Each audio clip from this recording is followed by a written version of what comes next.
Hello there, Fit Golfers. My name is Carolina Romero, also known as the Fit Golfer Girl.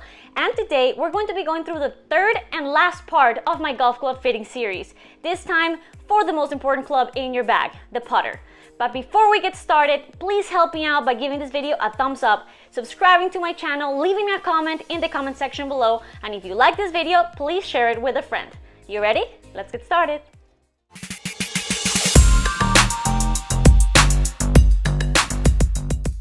Disclaimer alert! Before we get started, I want to make sure that you guys know that Club Champion did not compensate me at all to make this video, and all opinions are my own.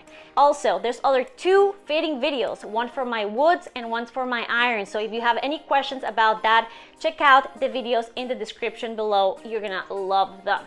All right, now we can get started.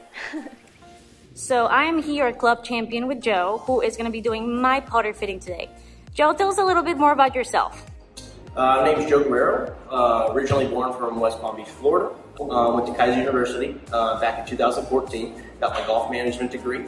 So since from 2015 now to now, we have been strictly golf and loving it ever since. Love it. You ready for this? Ready. Step number one of the putter fitting process is to look through and understand my current putter. This guy is an oldie but a goodie. I absolutely love it. Putting is one of the strengths in my game, and even though this putter is about 1,000,000 years old, I absolutely love it. So let's take a look. Joe has in his hands my putter that is like literally Artifact. Yep, Big Berta Blade Callaway. Like it's even got the Callaway logo in the front. Like, when was the last time Callaway made a putter? Probably like, 99, 2000. You know, I'm an old school kind of girl. Exactly. All right. School, time to upgrade. So we take some measurements off this guy first. Okay, we know it's 35 inches. Now we gotta go throw it in the loft and lie. Check the loft and lie. Get all the measurements to it so we can enter into the computer. So the computer knows what you are using. Then we roll some putts. After that, it will tell us exactly the putter shape you need, the toe hang you need, the loft and lie you need, the length you need, and then I'll determine the length. Okay, so this is the Mitchell loft and lie machine. Okay, so what it's showing us is that the loft on the putter is 2.5 degrees, okay, which is very standard, and the lie angle is a little upright. Generally, putters have anywhere from 71 to 72 degrees of loft or lie on it. This one's at 74.5, so it's a little on the upright side, which you kind of see with the older putters, a little bit longer, a little bit more upright. This thing is a little older, so excuse me. Just kidding. So we expect that, but now we know what it is. Now we can enter that into the machine, and then we can get the test going. Step number two of the putter fitting process involves my old putter, my putting stroke, and the SAM machine. Okay, so now we're going to use the SAM Putting Lab, which is what we use to do our putter fittings. What SAM stands for is Science in Motion. SAM is one of my favorite things to fit with through Club Champion. It's a very cool process. Putting is very important. This is probably the most important club to get fitted wise. It's the one club you have in your hand anywhere from one time a hole to 4 times a hole, depending on how bad you're putting that day. So SAM's awesome. It's a sonar based machine. Okay, so I have this little attachment onto your shaft. Okay, we're gonna get it turned on and calibrated. Okay, after we do all that, we're gonna roll 7 golf balls. Each time your putter goes in motion, it's gonna be sending waves of information to the tripod. When it's doing that, okay, what it's doing is outlining, tracing exactly what the putter's doing, okay, and picking up what the putter's doing in the backswing, picking up what it's doing at impact, and picking what it's doing after impact. Okay, based off those 7 putts, what the putter's doing throughout the swing, it's like I said, gonna recommend the exact putter shape you need. So if you need something with face balance, toe hang, if you need a mallet, a square, or a blade style putter, it's gonna tell us the loft and lie. It's gonna tell us how you go into impact, either with the handle or with the head of the putter. It's going to tell us what grip size. It's going to limit the hand action the most in the putter. And then, like I said, I'll determine the length of the putter based off our little fitting tool over here. But other than that, like I said, anything and everything that you really want to know in the putter game, Sam's going to tell us.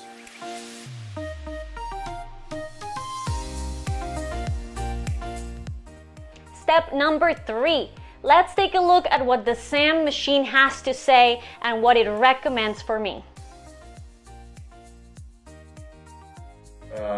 So right now what it's showing us is this is what Carolina's stroke actually looks like from a bird's eye view. Okay, so over here you have your backswing. Yep. The dots are your golf ball, and then the left side is the hole side. Okay, so back to 4. But down here is basically, like I said, you know, what it was. This is the more of the meat and potatoes of it. Okay, so there's not a lot going on. It's very minimalistic. Okay, so in the backswing, you're only opening up about 2.5 degrees. At impact, you're slightly open, about 1 degree, 0.9. Okay, and then at impact or after impact, you're closing it down 2.5 degrees. Yes. So very minimalistic stroke, not a lot of opening and closing. I would call it very kind of straight back, straight through. But based off what your stroke is doing and the data it was picking up throughout the stroke, it is recommending a square putter. Okay, a square putter is just a wide blade. Okay, so let's see what it says here. Next. Okay, so basically the complete opposite of what you have. Okay? Great. So awesome. as me and Lorraine were saying, okay, so when we balance your putter, Carolina, if you look here, okay, so this would be face balance. This is what a lot of your mallet putters would do if you balance it on your hand. Okay, the face sits straight up to the sky. Okay, but when I let go of your handle, watch what your putter does. So it goes straight down. Okay, so putters have toe hang or face balance. And okay, this is a lot like wedge balance. Okay, Got it. People know about it, but don't know, okay, what's going to help them or what's going to hurt them. Okay, so this is what we're going to help you understand. Okay, so let me show you some examples. Okay, this is a face balance putter. Okay, this is your typical mallet style. This is a Scotty Cameron Futura. Okay, so a regular mallet. Okay, so you see how I did it. Okay, hand not on the handle. Okay, just balancing it in the face, straight up to the sky. Okay, face balance, no kind of toe hang to the sky. Okay, so now let's go into some examples of some toe hang. So now we got something with a little bit different neck design. Okay, a little bit different shape design. This is a square back. Okay, with a plumber neck to it. This is a newer one for Scotty Cameron this year. Okay, so it offers just a slight amount of toe hang now. So we went from face balanced. Okay, and now I'm gonna let this thing go. Okay, it just slightly goes down now. So now that's in the category of about 30 degrees of toe hang. Okay, so that's that's number 2. We saw face balanced. Okay, so we saw 30. Now, this is your typical Newport blade style putter, your answer style putter. Everybody makes this style blade, but generally a blade with this kind of plumber neck is always going to offer a lot of toe hang as well. Okay, so now this one has about 45 degrees of toe hang.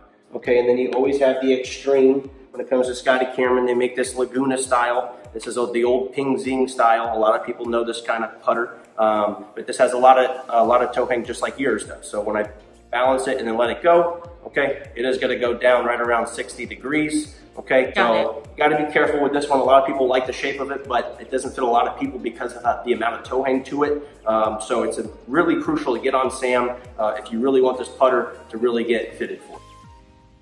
Okay, it is recommending a face balance. Now, that doesn't have to necessarily mean a mallet. Okay, originally it said you needed a square, so there is some differences. We can find a blade that's face balanced, we can find a square putter that's face balanced, and we can find a mallet that's face balanced. Okay, it's whatever visually appeals to you and feels the best to you. So we have options there.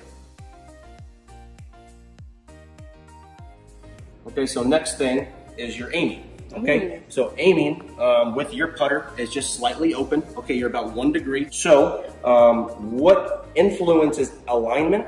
Okay, is the length of the putter. Got it. So if you want to put it we know my putter is way too long. Exactly. So if you want to go on the tripod. Okay, so what I'm looking for is the eyesight. Okay, so if I drop this ruler straight down from Carolina's eyes, you can naturally see that the putter is a little bit short, or the eyesight is inside on the golf ball. Okay, we also know that she's choking up about 2.5 to 3 inches. Okay, so that's very important. Okay, but now look at Carolina's eyes. Right over the golf ball. Magical. Okay, so length determines how the body naturally sets it to the putter. Yep, Carolina was more in the upright position. She had a putter that was 35 inches, but Carolina is what, 5'9"? 5'4". 5'4". Damn, thank you. So Carolina being 5'4", 35-inch putter is the most commonly sold putter on the market. Now, I would say probably only 10% of the population actually fits into a 35-inch putter. That's funny. The more commonly played putter on tour is 33 and 34 inches. Okay, the putter I put you in right there was 32 inches. Okay, so this is why fitting is so important. Okay, when we initially measured your putter, you had 3.5 degrees of loft on it. Okay, but with your shaft going through impact, you're almost taking away exactly how much loft you have on it. So effective loft is what you're playing to at impact. You're basically you're playing with 0 degrees of loft on your putter. Okay, that's okay if you're playing at Augusta where the greens are rolling at 16, but your average day putting greens are gonna roll anywhere from a 9 to a 10.5. Okay, when you're looking for green speeds at 9 and 10.5, okay, you're looking to have more loft on the putter. The grass height determines the loft. So what we have to do is we need to increase her loft quite a bit, actually. We're actually gonna bump you up to 7 degrees. Damn, exactly. It's like a wedge. Exactly. You're gonna have a lot of loft on your putter because you are forward pressing so much. Speed control and distance control is generally a impact location, right? Yes. So as you see here, you're missing the sweet spot. Yeah. Okay, everything is pretty much off the toe, or well, toe side of the sweet spot. Okay. Generally, the putter is doing some kind of deviation on the ground when that is a factor. Okay, either the toe's off the ground or the toe is more into the ground and the heel's off the ground. With Carolina, her toe is, or the putter's sitting relatively flush on the ground. It's what you want to see. Okay, Sam always wants to see the putter as flat as possible, so going through and back and through impact, okay, has the most chances of hitting sweet spot.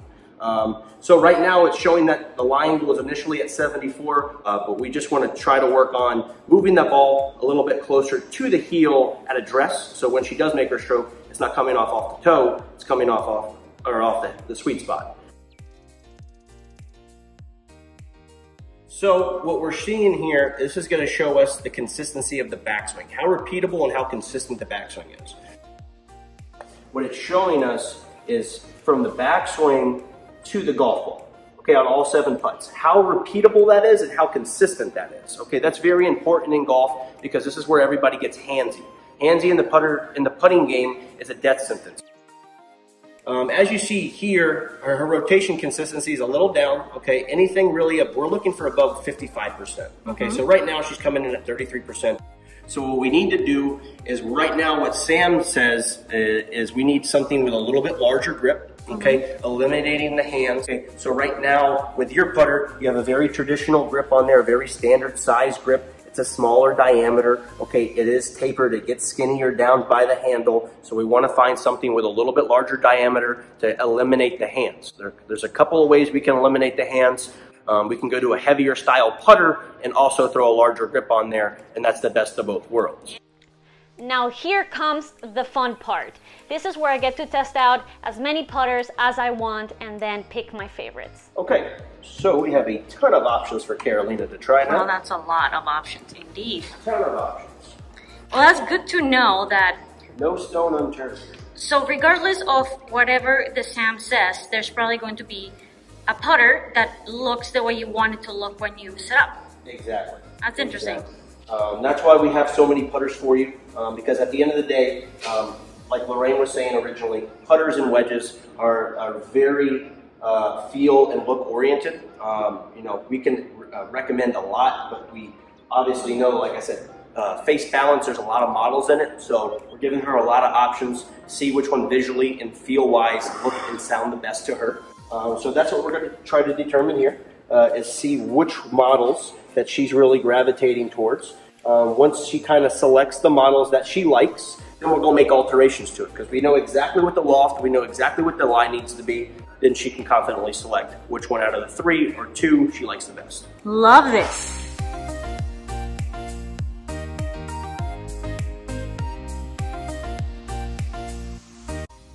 Next up, we take my top 3 options, we bend them to my specs, and then I get to try them again. After that, I get to make a final decision and I will know which putter is the perfect fit for me. We're going to put all 3 of them in the same exact specifications. So when she does roll them now, she has a good sense of what the putter would feel like with her custom specs in it.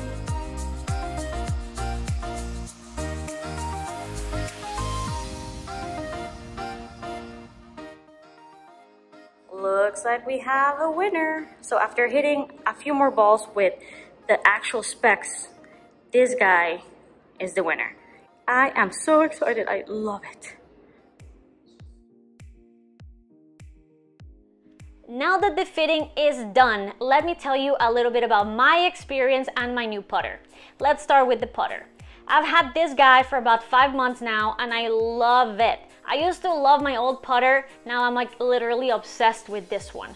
The way that the stroke feels is completely different, and I think that the new face balance putter has eliminated a lot of the little shakiness that I used to get sometimes with the old putter, especially during short putts, and it has really helped me build my confidence. So putting used to be my strength, and it continues to be my strength, except that now I feel a lot more comfortable on the green using my new putter. There was a little bit of an adjustment period because my new putter has an insert and the old one was like steel. So my distances were a little bit different, but once I got used to that, it was a piece of cake and I absolutely love it. Now let me tell you my opinion on the fitting process. Honestly, the putter process was my favorite one of them all. Why? Because it basically removes all space for subjectivity. You put the putter in the machine, you hit a couple balls, the machine tells you exactly what you're doing and it tells you exactly what you need to do to fix it, and it's really hard to argue with science when you see the facts right in front of your face. So I love that about the putter fitting, and I think that a lot of people would really benefit from it. You know, I was using a putter that was literally the opposite of what I needed, and if I would have done this a long time ago, my putter could have been even better than it used to be. Anyways, I also really like the fact that I got to try all of the different manufacturers and all of the different kinds of putters and styles that fit the recommendations that the Sam gave me. This is something that you might not be able to do if you go to a smaller shop, but I like the option of like making sure that the putter that I am picking is like 100% without a doubt the one that I like, and that I have eliminated every other possibility out there. So if you are thinking of getting a new putter, I highly recommend that you get fitted. If you are not getting fitted, you are really missing out on like a lot of potential. Alright Fit Golfers, that's it for this week. But before you go, please help me out by giving this video a thumbs up, subscribing to my channel, leaving a comment in the comment section below telling me what kind of videos you would like to see more of in the future. And if you want me to be your personal trainer, click the link above to learn more about my online golf fitness personal training programs. I'll see you guys next time. Mwah.